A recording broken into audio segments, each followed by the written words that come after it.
Вспоминая родные просторы, загрустит вдруг оседланный конь, и в глазах его бархатных, черных, золотой замигает огонь, и слеза упадет, и в печали видит степь, где он вольно скакал, голубые далекие дали, где я в детстве его оседлал.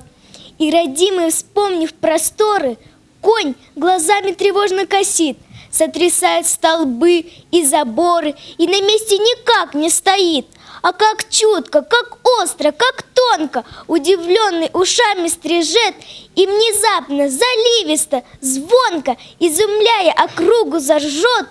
Но, поникнув в надежной тревоге, он тоскуя стоит третий день, и в глазах его влажных тревога, безысходная, мутная тень.